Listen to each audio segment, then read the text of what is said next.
by taking a rubber glove and the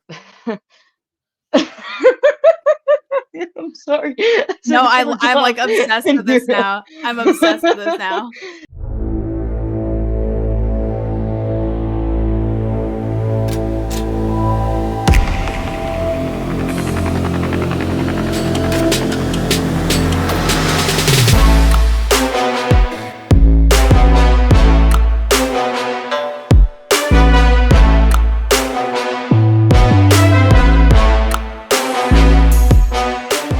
Well, Anna, thank you so much for joining me on Growing Up Fundie. I'm super excited to have you on this episode. A mutual friend put us in touch, and any friend of that person is a friend of mine. So I'm really excited to finally meet you face to face. But enough for me. Tell us a little bit about yourself. Who are you? What do you do? Where are you coming from? Yeah, my name is Anna Beahm. I'm a journalist for Recon News, professionally. Um, and I live in Nashville, Tennessee. Really moved here in 2020. I've really, really loved the state. And yeah, I guess that's the short answer of who I am now. Very cool. And where'd you come from? I grew up in a small town called, well, colloquially, this cluster of towns in North Alabama is called the Shoals. But I specifically grew up in Tuscumbia, Alabama. Um, I my had two parents. I love my parents. They're still together today. I texted both my mom and my dad today. So we're all, still I f- close and still yeah, hang. for I feel like for our age bracket, that's a lot. It's like, listen, I texted both my mom and my dad today, so I'm crushing it right now in the family keeping together department. Um, Yeah, yeah. But anyway, and they still live there in Tuscumbia. But I attended a Christian school starting in the second grade. wow. Grew up in a Southern Baptist church. My dad was the involved with the deacons, and my mom played the piano. Oh yeah. We were involved, and my parents were involved, and it was something that was very much a regular part of our lives. Yeah. I don't remember not knowing about church. Like, I don't remember, like, it's hard for me to even remember knowing, like, learning the story of Jesus that's outlined in the Gospels. It's just, I mean, I was around it all the time, you know. Yeah.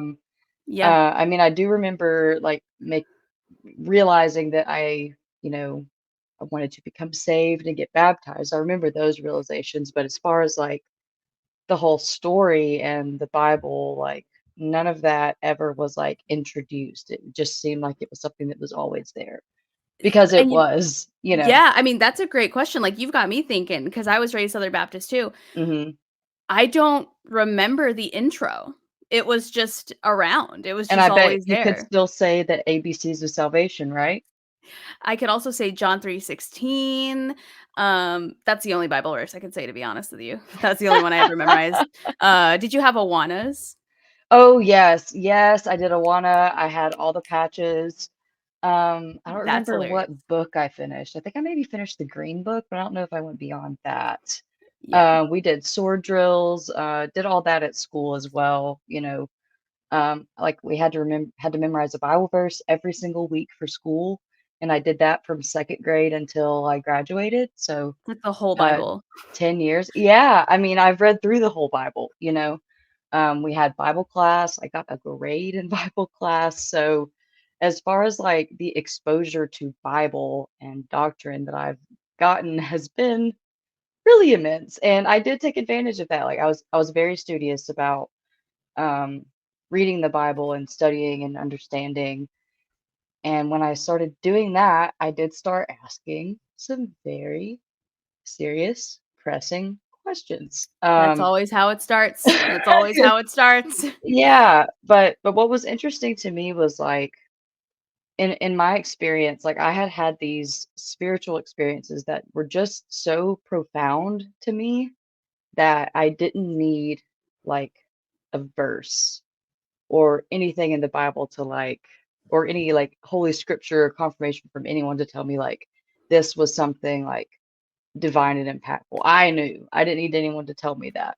But I did feel very confused about the way pastors were interpreting these Bible verses that I was reading and thinking like, huh, does it really mean that? Pastor said to look at the Strong's Concordance. So I got a Strong's Concordance and started reading.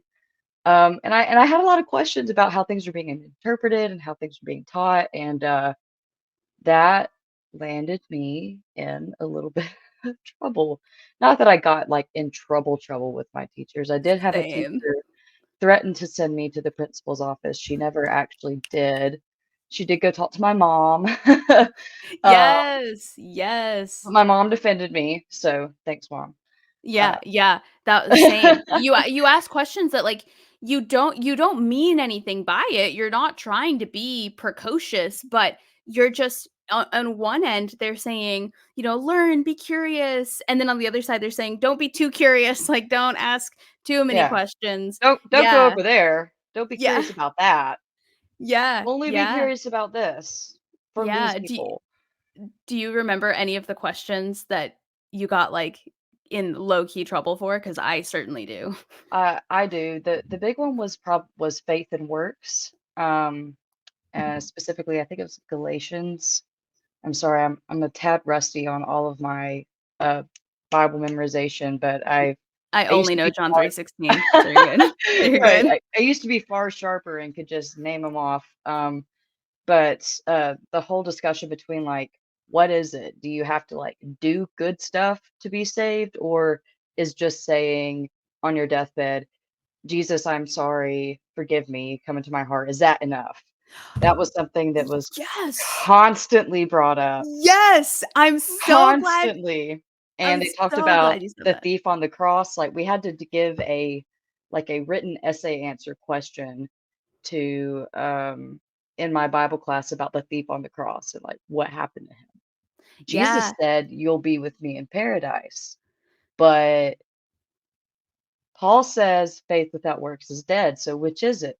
What do we do? And like, what does yes. that mean? What does that mean? Like, Yes, there was, yes. and that was very meaningful to me. Gosh, what does it mean? It's meaningful. Sorry, I'm No, bad with no, that's words. you no, you're speaking my language because I remember I was told as a Southern Baptist that when you're saved, you're saved. You cannot get Mhm, unsaved. Yes, great, awesome. And then they're like, "Also, you need to ask God's forgiveness." Okay, but why do I need to ask his forgiveness if I'm already saved? Well, because he has to forgive you because that's a sin. We sin every day. Okay, mhm. but I get to go to heaven no matter what, right? Because I'm already saved. Yes. So then And why like, am I still, what is repentance? Something that yeah, also just drove me nuts. And I'll later on I'll talk more about my some of my mental health stuff that has very much come to the surface. I just felt obsessive about like, well, if I ask for forgiveness now and I do it again, is that me? Am I going to look ungrateful for forgiveness? And like, is that going to be like the thing that like yeah, is it? Like, yeah, I worried about that kind of stuff, and yeah, I remember my dad showing me the scriptures about God can never take you from the palm of His hand, but there was still this thing in my head that was like but but but so I really did like worry and I had a real anxiety about morality and moral behavior and understanding what was right. Um, yeah. Now I know that to be scrupulosity. uh, Ooh, good word. Good yeah, word. I also have definitely have some symptoms of OCD. I don't have some sort of official diagnosis, but like the obsession and compulsion thing is a huge thing that I understand and have dealt with and I've talked to my doctors about. And it really, really showed up in this religious way. Yeah. Do you, Um, if you don't mind me asking, do you have ADHD by chance?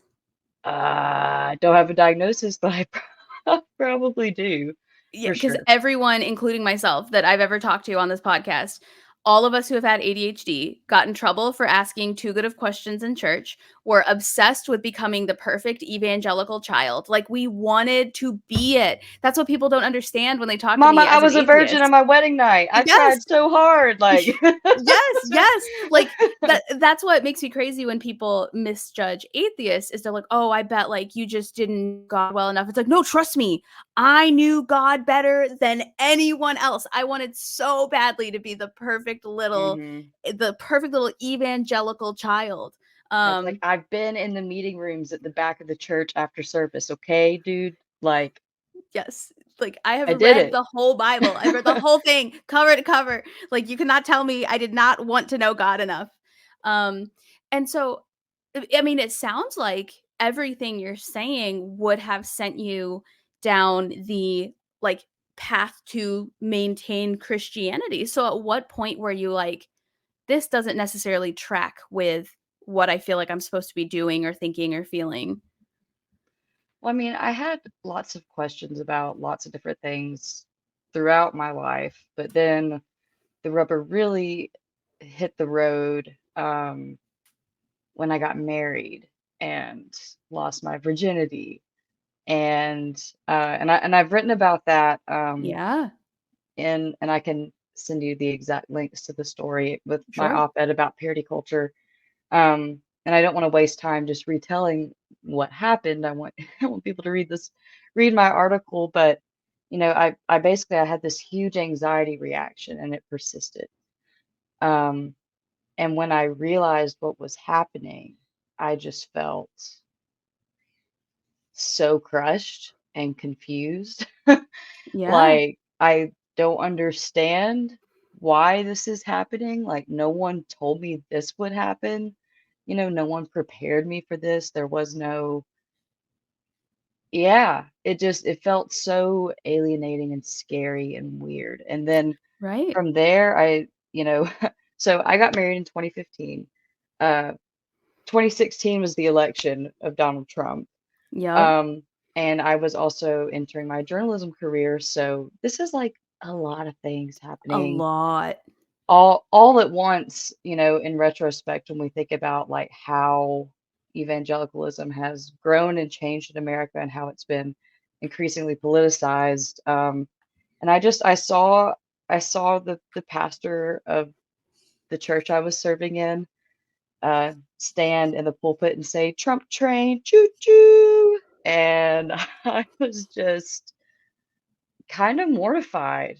Yeah, Um, and it made me really think really hard about like what is what is going on. Um, and also, serving with my husband who, I mean, he has his own story and experience that I won't try to tell on the show, but long story short, he ain't from around here. He's from Ohio, moving to Alabama. And wow. there's a bit of a culture block for a little Yeah, bit. And he also had, you know, come out of drug addiction. So yeah, he's like had some crazy experiences. And he's certainly an individual and he loves to wear hats, or he used to. He doesn't wear them as much anymore, but would wear a hat all the time. Wore a hat one Sunday morning, and like six members of the church moved their letter to a different church because he, yes, yes, yes, what? yes, this was in 2016, 2015. Yeah. What And kinda hat was it? it was a freaking baseball cap.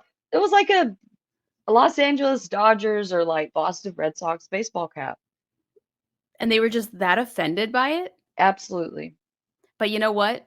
If it had been a MAGA hat, I bet they wouldn't have changed churches. I don't I'm know, just man. I don't know, maybe. I've That's I've never thought wild. about it quite like that before, Sydney. Just saying, it just feels like there's Yeah. certain baseball caps that are allowed and certain ones that aren't. But and just the way that people responded to him, you know, it seemed clear to me that they liked the idea of him and the idea of his story, but they didn't really like who he was. Yes. And I got the same Yes. vibe about myself too, because I was already working full time in journalism, and you know, I'm me. So I've always been myself, and I've never been the type to be very good at being a pastor's wife. And I should clarify, my husband was serving as a worship pastor Oh, and did it several wow. different churches. Yeah, and so I was the pastor's Wow. wife. Um, Wow. yeah, and so I mean, I felt immensely anxious about that role, because I just wasn't the type to sit in the nursery and play the piano, you know? I never did either of those when I was Yeah. a pastor's wife because I was doing other things. But I constantly felt like I worried that I was expected to be in this mold, and I would get people asking us questions like, "Oh, well, are you pregnant? When are y'all gonna have a kid? When are you gonna start trying?" And blah, blah, blah, blah. And I'm like, "Honey, I make less than $30,000 a year working as a journalist, okay? And y'all pay him $100 a week to play the guitar every Sunday." Yeah. So Yeah, like, it's like also, I just lost my virginity, okay? Like, I just passed the threshold of you telling me suddenly it's okay, even though a week ago it was filthy and disgusting, so let's just slow our roll there. It's wild. People don't understand, yeah. like, they don't understand how traumatizing it can be to spend your entire life being told that your value is your purity. Your I mean, value is your I purity. never watched porn. No. Nope. Never. Nope. Never ever. Nope. Like, I didn't know what was gonna happen, Right. honestly. Right. And then to suddenly be told, "Now you're married, do it all the time." And you're like, And if "You you told say me." no, it's a sin. Yeah, And then and if you're your like, husband "You." leaves you, it's your fault. And it's like, "Wait, what?" Like, Yeah. Yeah. And then also to be told, like, that it was so filthy and disgusting, you were gonna get pregnant and die if you did it outside of marriage, and now suddenly it's like, "We're not gonna prepare you for it, but do it all the time. It's no longer disgusting. Yeah, I know we told you your whole value was tied up in this thing that you don't have anymore, this intangible thing that doesn't exist, but just the next day, just be cool with the fact that you lost your entire value and now you belong to somebody and you've got a job." Um yeah, it's like, wow. And then to be like, "So when are the babies coming?" It's like, "Can I read about how it works first? Can I learn and then we can talk? Let me try tampons like once in no, my life." Yeah, how dare only you? babies, Yep. only babies. And I know we're we're partially exaggerating, but are actually partially not exaggerating about how these conversations go. Like, it sounds extreme, but Yeah, it feels that way when you're raised in that and you're not exactly so sure you want that. All that yeah, just feels like an assault to yep, you and your psyche because yep, it's confusing. of Um, course. but speaking of like asking questions about how it works, that brings me to um, something I've talked about some, but I don't think I've ever written. No, I have written about this. Um, Not in this level of detail, but at my Christian school, so and the school I went to was a Christian school, and we had sex ed once a year Really? for a week. Yes, by the Crisis Pregnancy Center. And they Mm, came in and they brought these pictures of like advanced herpes and people with advanced AIDS, like entire genitals like covered in warts, like just really kind of the most grotesque like images of like sexually transmitted diseases that you can imagine. Like, I wow. bet the pictures of syphilis they showed us were like from people who were like part of the Tuskegee syphilis trials, which was like Probably, an probably. intentional neglect of Yes. people for experimentation. But they were showing this as examples of like reasons why to not have sex as like, if you have sex, this could happen to you. But there was no like, Unless you've got a ring on, and then you don't get syphilis. The Lord blesses your union. Um, you don't get AIDS. It's wild how that works. and they even never showed us condoms, but they certainly did allude to condoms by taking a rubber glove and the. I'm sorry. I No, said rubber I'm, like, glove, obsessed and with this now. I'm obsessed with this now. took a rubber glove, and the lady put it on, and she said, "Would you trust this rubber glove to protect your hand if we had just like a bucket of disease and you were gonna put your hand in it, like, would you trust that glove? And of course, kids were like, "Oh, no, no, I would want more than the glove." And then she goes, "Well, a condom is 3 times thinner than that." First of all, thanks for calling women buckets of disease, lady. Like, that's the story there. Women don't Yeah. use the condoms. Yeah, that's wild. And That's so, like, and so to be given that sort of like example to think about what methods of protection were there, it just made you distrust the whole thing. So it was just like, well, now I really need to buckle my chastity belt because there's no hope, like yeah. even if I try to use protection, there's no hope. At least that is exactly what that message sent to my brain. Whoa. And so yeah. And then we also, oh, what's the name of this woman? This woman, crazy woman. Um, Karen, I'm fascinated by this. she came, uh, she came to my school and did a sex ed talk, and she talked about this girl who had to have her entire reproductive system removed because she got chlamydia so bad that it like infected like everything. What was her name? I feel like Uh, that's also like a I feel like that's a an urban legend. I agree.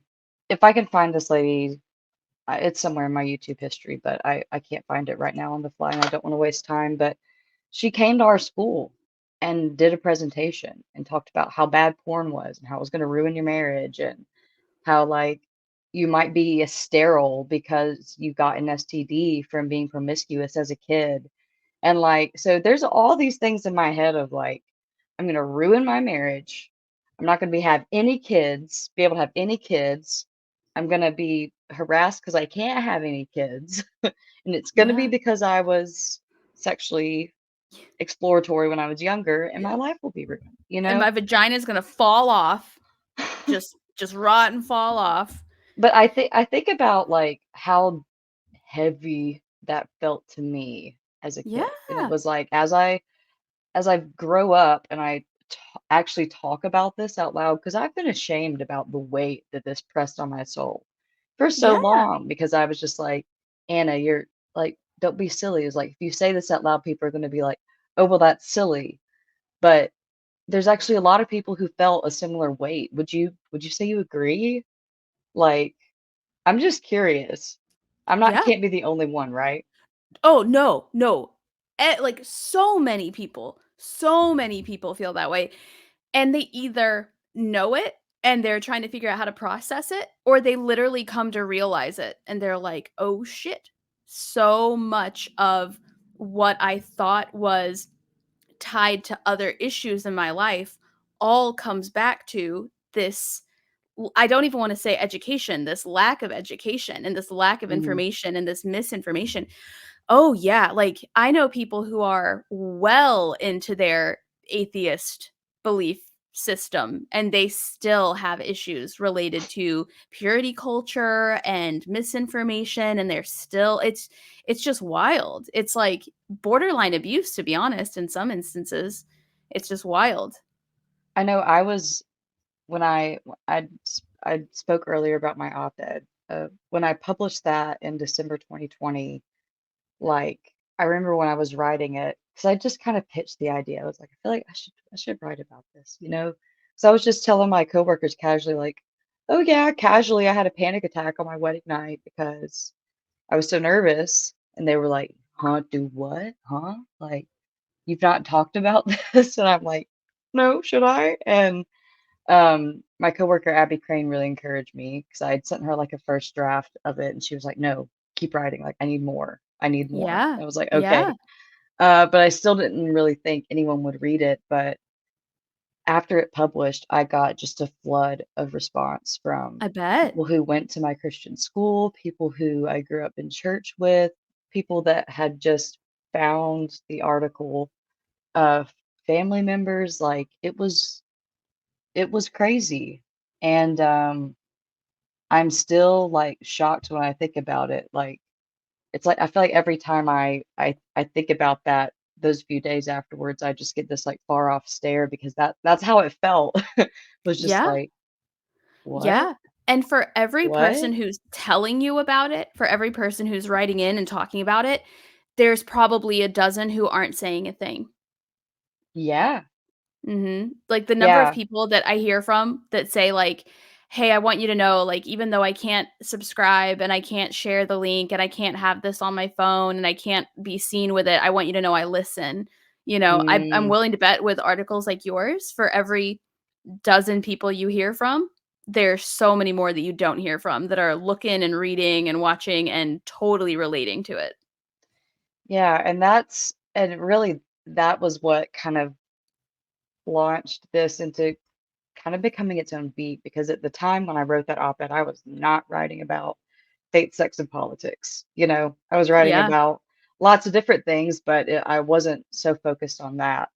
Like I never expected to write about this as a as a job, like Yeah. sex and politics and religion, like The 3 gag. things you're not supposed to talk about at the table. Yeah, yeah, that's literally the slogan for my newsletter, Matter of Faith, is like, the 3 topics you can't ask questions about it at the dinner table, or at Sunday lunch, especially Sunday lunch. Yep. Um, but but yeah, because it was just wild. Because just recently I went to a wedding of a classmate, from my tiny Christian school, and he got married, and Michael, if you're listening, I'm so proud of you, dude. Like, holy cow. But we saw our lunch lady from school there, and That's funny. she pulled, yeah, she pulled me aside and she said, "I'm so proud of you for being honest about how you felt, because so many other Yes. kids felt that way." She said, "I'm so proud of you for being brave and being honest and Good. not just Yeah. hiding it away." And I was just like, Miss Stacy. The lunch lady is always the greatest person ever, for the weird kids. But Yeah. that meant something to me because for all those years that I felt unseen, maybe I wasn't so unseen. Yeah, and at Um, the time that you wrote that, did you still consider yourself a Baptist or a Christian, or were you more in, like, a fluid part of life at that point? I was certainly already in a fluid part of life. I had not gone to church regularly for like 2 years at that point. So it had been a minute. It had been since me and my husband had moved to Nashville. So yeah, I definitely wouldn't have called myself like a regular churchgoer at the Yeah. time. And has the not going to church been something that people in your life have been really curious about or wanted to know about or been upset about, or do they even know about it at all? I mean, I've certainly had my parents ask about it. And I don't know if I want to put this in the podcast. Let me just think about what I'll say, and I'll tell you later if I want you to keep it or not. Um, but yeah, I mean, my parents have certainly asked, but they haven't pressed it. Um, and I appreciate that. Um, I think for them, I really do want you to keep this in the podcast actually, because I've had some conversations about this with my mom, and I know for my parents when they first were reading my op-ed and seeing what I was posting about online, I'd not really talked to them about it, like, Yeah.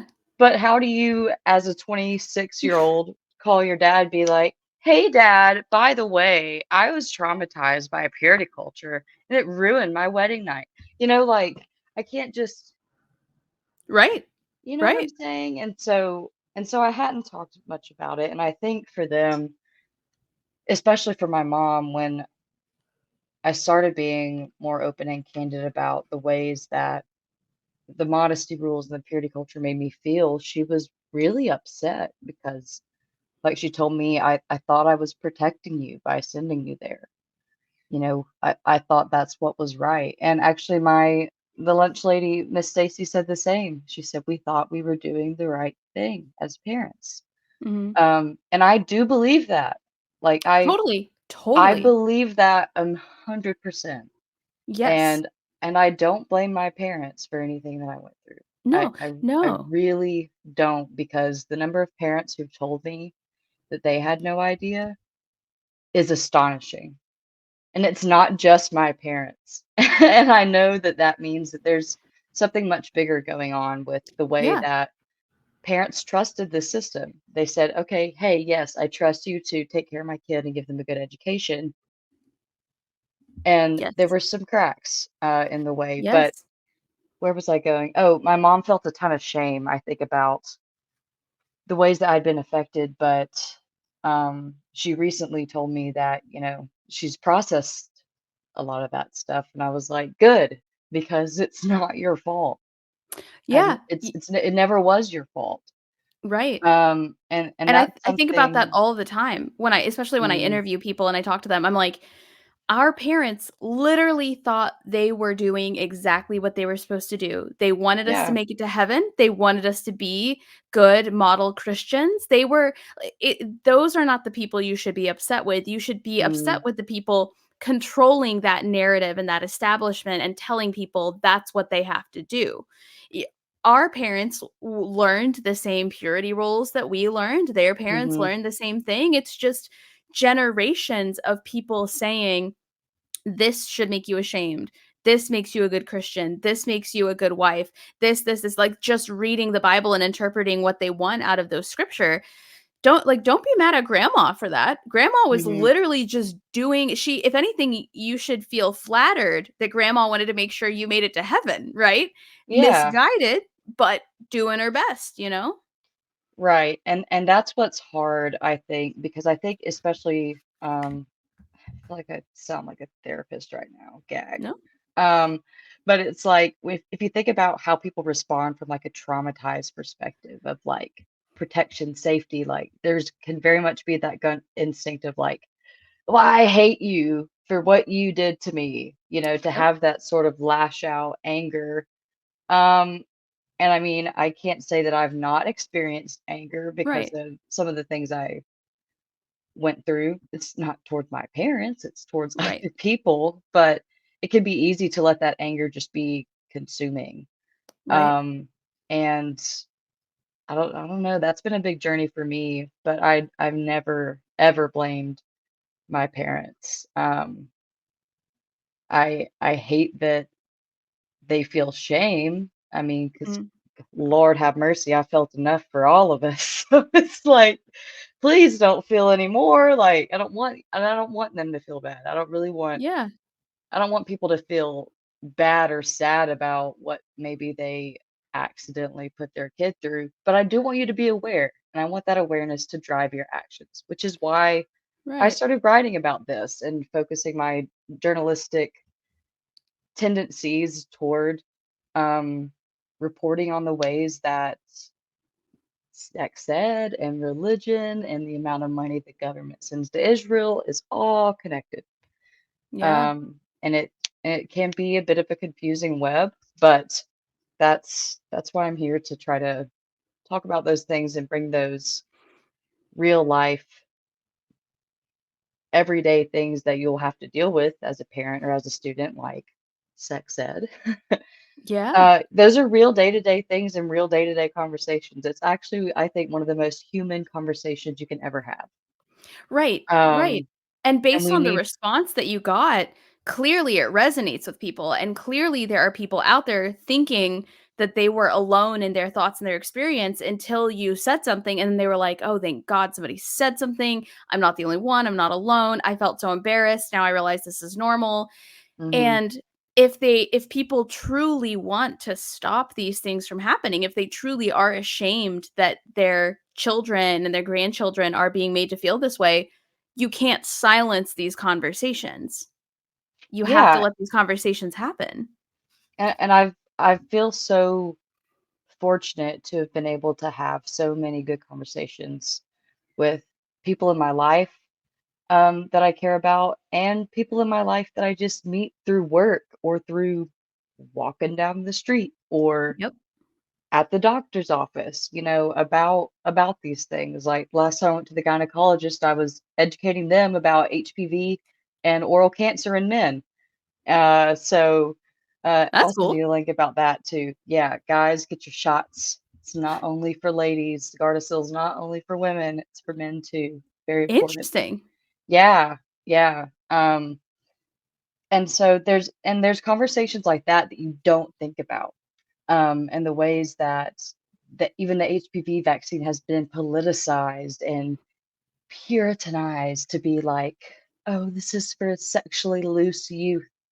No, it's so your daughter doesn't get HPV from some guy who, I mean, there's a million different circumstances in which you can contract HPV, Right.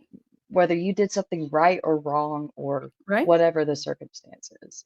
And Yeah. HPV is Yeah. also incredibly common. Like 9 out of Right. 10 sexually active people will have it at some point in their lives. That's like all of us.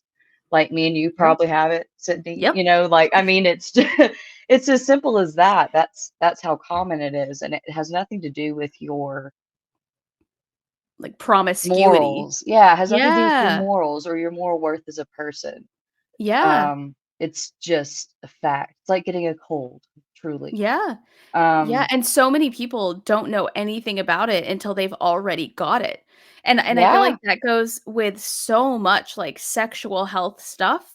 You're Mhm. not Googling it until you're worried about it, and then Right. you're falling down a rabbit hole, and it's like, if you don't know what good sources are, if you accidentally stumble across maybe a more religious-leaning website, or if you're directed by people you trust towards religious-leaning websites, you think, "I got HPV, I'm gonna die of cancer." Like, that's what's in store for me.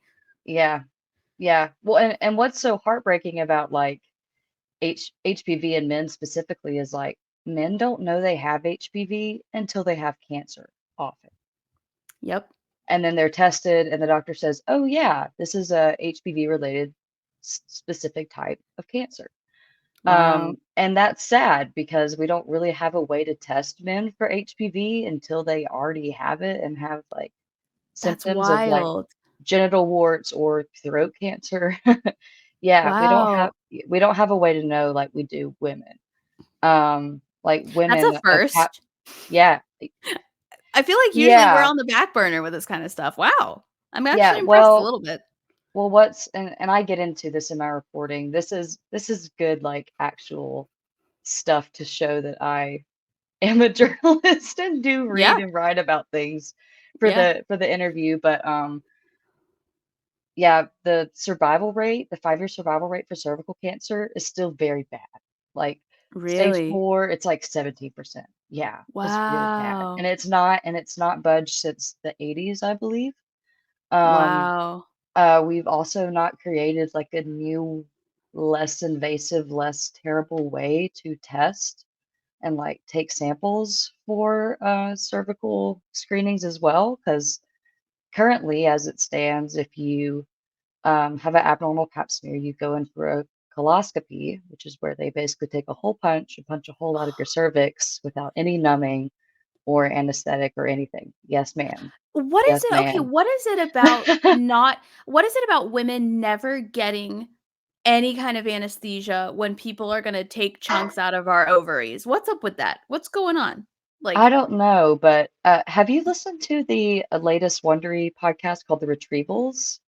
About no. ooh, it's so good. It's Is so it about good. what I think it's about? It's uh it's about women. It's about this nurse who was stealing fentanyl from the Yale reproductive like research like IFV lab and replacing it with saline, and then women were having egg retrievals done, which is where they take this like spear and stab it through the walls of your uterus, through your body, into your ovary, suck eggs out of it, and pull it back out. And they do that over and over. These women had to undergo that without fentanyl. Um, and whoo, And, like, and nobody noticed in the moment, like, "Hey, she's reacting a lot."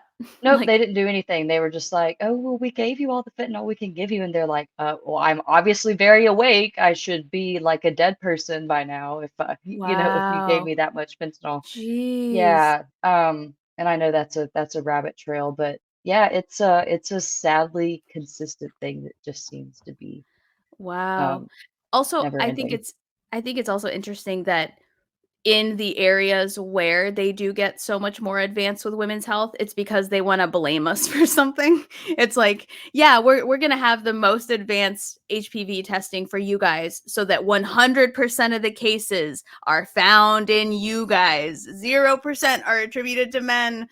It's just wild. Just, man, Yeah. I could go down a whole rabbit hole of, like, hmm medical experiences I've had recently just being a woman versus But what I see men do. right. But what's interesting is that the reason the HPV rate is up for men is because far more men are having oral sex than they used to. That changed in the 90s and early 2000s. So, Interesting. Interesting.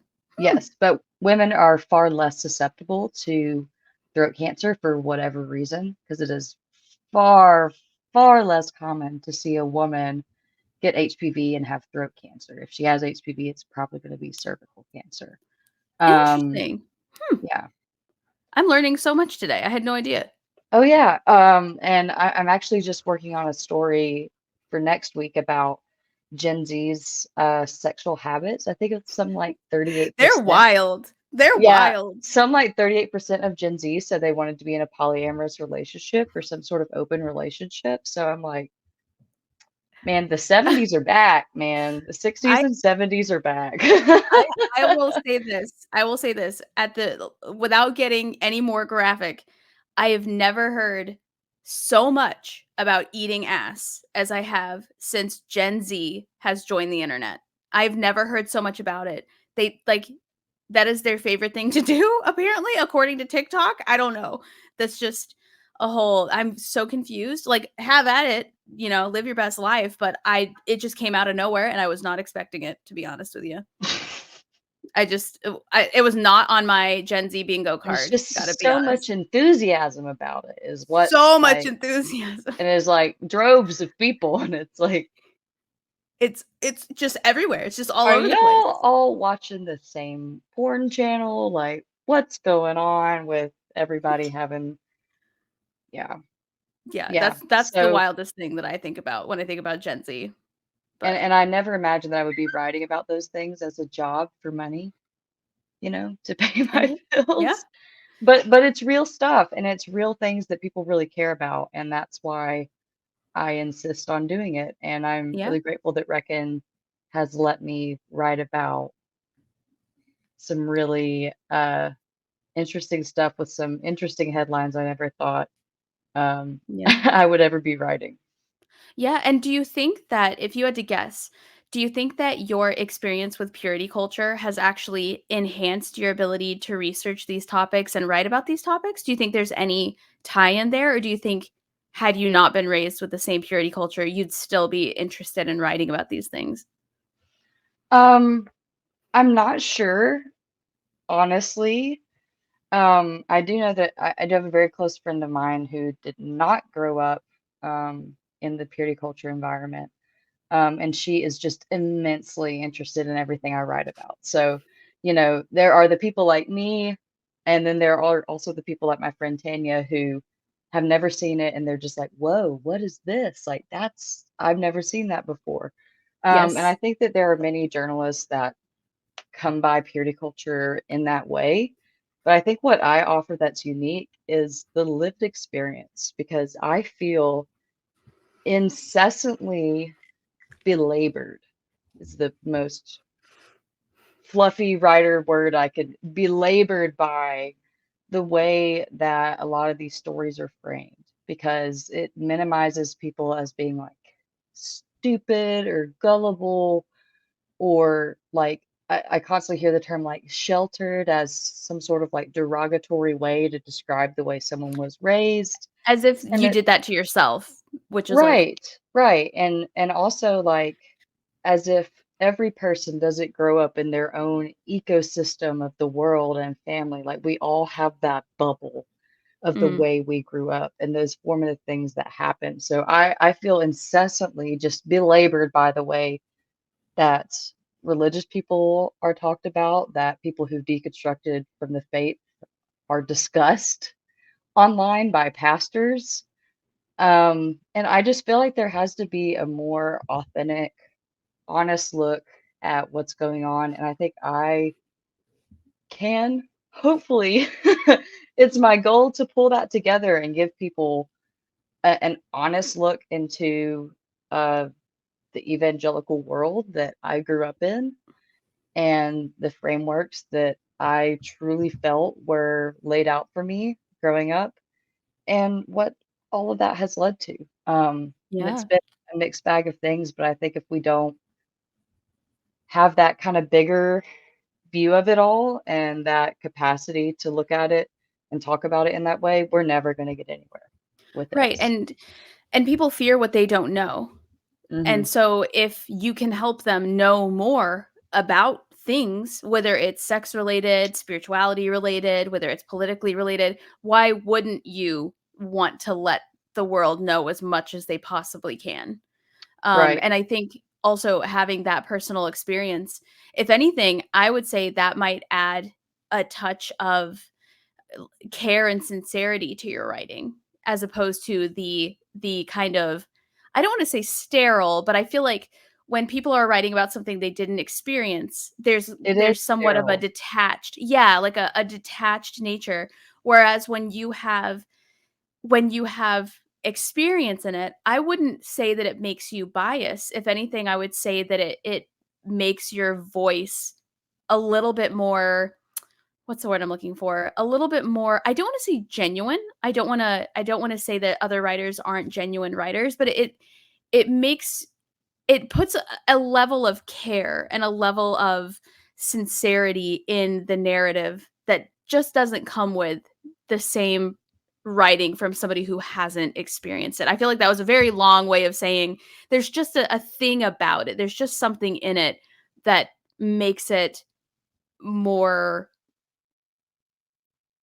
what's, I feel like there's a word I'm looking for that makes it more of an experience to read than Mm, an article to read. It goes from, like, I read the New York Times all the time, but if I were reading an article about somebody's about something very important that somebody has personal experience behind, I feel like that would just sound different than many of the articles you read from people who only did research, if that makes sense. I'm going to think of yeah. a word later. I'll be like, "Oh, that's the word I meant to say." Yeah, and as a journalist, I know we were discussing this when I first joined Mm. the call. You were asking me if I was religious or not, and said you couldn't really tell based on my writing, and I was like, Yeah. good, Yeah. good. That's the Yeah. goal. Because I do want to present a unbiased perspective because I'm trying to view it from that way as well. And for me as a journalist, that's very very, very important to me, to keep my integrity in that, but also to lay it straight because, um, I mean, let's be real, it's not both sides of the story don't always need to be given the same weight, you know, because Yes. one's a lie and Yes. one is what really happened.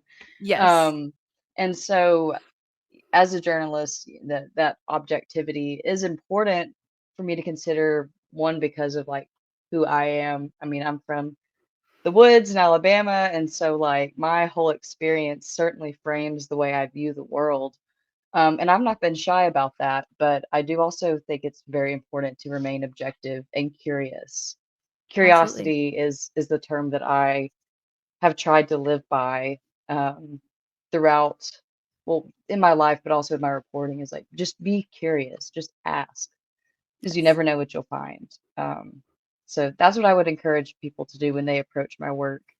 um, Maybe if they're put off by what they see, just be curious, be open, be willing to ask those questions. Yeah, and then also, if they are put off by it, why?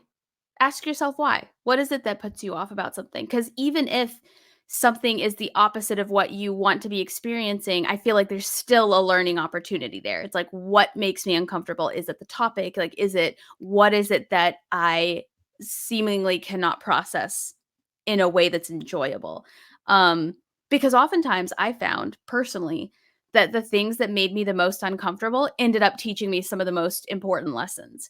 The Yeah. conversations I didn't want to have, the people I didn't think I wanted to get to know, the religions I didn't think were, as good as other religions.